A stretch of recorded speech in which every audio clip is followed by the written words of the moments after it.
So, hi Indy, I'm Joelle, and I'm actually a young mentor with RAWR. You've got your hat on, yeah? So do you know why you're here right now? Yes, to learn about snakes. Alright, so we've actually got a treat today. So I've got a couple of snakes that I'm going to get out and show you, but I've got 3 that are brown. Does that worry you at all? Well, when it's brown, the first thing that comes to my head is eastern brown. Eastern brown snake, yeah. So often people actually mistake a lot of different species of snakes for brown snakes because they're not too sure on what they are. So I'm going to get the first one out right here. Oh my god. Yep. So that's something you'll learn pretty fast. Juvenile snakes in particular, so they come out with these instincts when they're young so that they know how to defend themselves. So immediately you can see I'm getting bitten just a couple of times. It's a python, so Yeah. it's perfectly fine. So how much do you know about pythons? I know that they are not venomous, Mm-hmm. and I know that they use to like wrap around their prey. Yep. So do you know what it's called when they wrap around their prey? Constrict. Yeah, there you go. That's brilliant.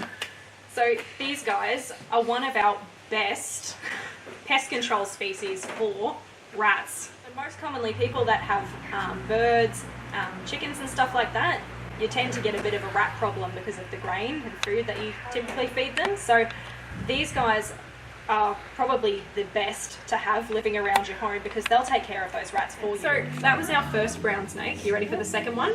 Yes. Okay, so what I've actually got in here is a keelback. Do you know what a keelback is? No. No? I know it's a snake. Yeah. So keelbacks, this one's quite small, so he's only brand new to the world. So you won't get to see a lot of the cool patterning that they have on them when they get older, and I'll talk about that with you if you're interested. So keelback is actually one of the best possible snakes we can have for a very specific type of pest we have here in Australia, and it's their main diet. Do you have any idea what that is? Is it toads? It is toads. So these guys here, get them out. Come on. Very small.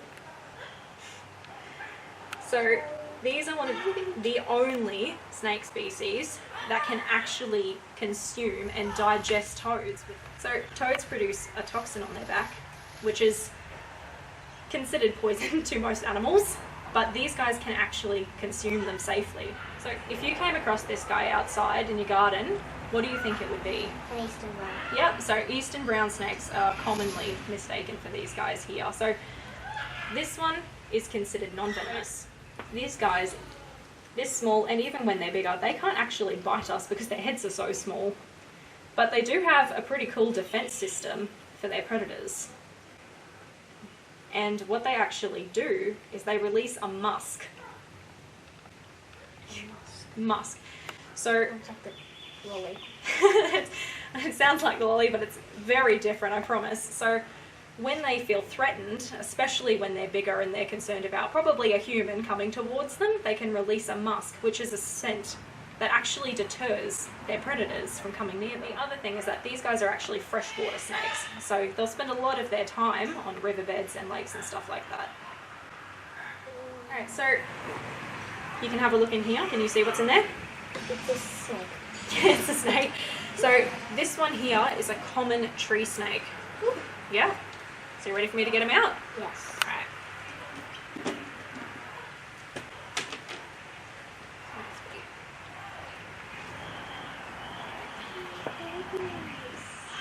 You think the colour's cool? It is so cool. Alright, so these guys here, yeah?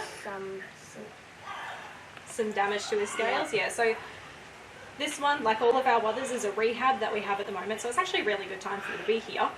So he actually got caught, so that's just a bit of damage to his scale. So yeah, so as you can see, he's quite long. Yes. Yep, you see his tail all the way down there. So small. Yep, so obviously with his name, common tree snake, you mostly find these guys up in the tree if you're lucky enough to spot them, because they're actually really good at blending in. This guy is a bit of a cousin of the keelback, which we just had out, in the sense that he actually has a very similar defense mechanism. So these guys, yeah, so he'll release a musk, and it's pretty much the only defense that they have with these guys, because their diet mostly consists of another pest species that we have here. Geckos? Gecko. So the Asian house gecko is one of these guys' favourite meals. Have you ever seen these guys jump from one branch to another? See them? So they arch up, they create their shape from one branch, and they actually launch themselves to another one if it's too far for them to reach on their own. I've got our third brown snake that I'm going to show you now. As you can see, I've got my gloves on. Do you know why? Is it venomous? Yes. So this one I've got for you is a brown tree snake, and they're mildly venomous. These guys here are rear-fanged snakes. So the venomous family, but they don't have enough to kill us as humans. Yep. They just might make you quite sick. Do you know, like, have you, I don't imagine you would have seen many of these guys around. No. Do you know why? Because nocturnal. Yeah, so these guys are a nocturnal species. So this here is a coastal carpet python. Carpet pythons are one of my favourite types of snakes. Yeah. The patterns look familiar to someone you saw earlier? Yes. Yeah. So this is a much bigger version of that little carpet python that we had earlier. So this is a female. We've actually named her Molly while she's in care. As we talked about earlier, carpet pythons are non-venomous. So they don't actually have fangs, they have teeth. Teeth. Yep, like we do. Yep. Yep. Do you see why these guys are so good for eating rats Yes. when they get bigger? Yeah. Would you prefer to have one of these around your house if you had a rat problem? Yes. Yeah. You see, she's nice and calm. She's not threatened by you at all. She feels nice and safe. She's such a beautiful, lovely creature. I love. So why are they so important to caboolture and other areas? So these guys are so valuable for our ecosystem because without snakes, in particular, carpet pythons like this, we would be overrun by rats. Do you know much about what happens to animals when they've eaten rat bait? Well, it's poison, so I'm guessing they get sick. Yeah, so rats, once they're poisoned, often before they've gone and passed away, other animals, in particular snakes, will eat them. And the snakes get really, really sick. And we've actually got about 4 snakes, 4 pythons actually, in care at the moment that are really unwell because they've eaten a rat that's been poisoned. What do you do if you find a snake that's just lying there? Alright, so snakes are cold-blooded, and that means that they have to adjust their temperature manually. So they have to do things like lie in the sun to get warm, and if they're unwell, they might be lying in the sun for way too long, which isn't good for them because they can actually overheat.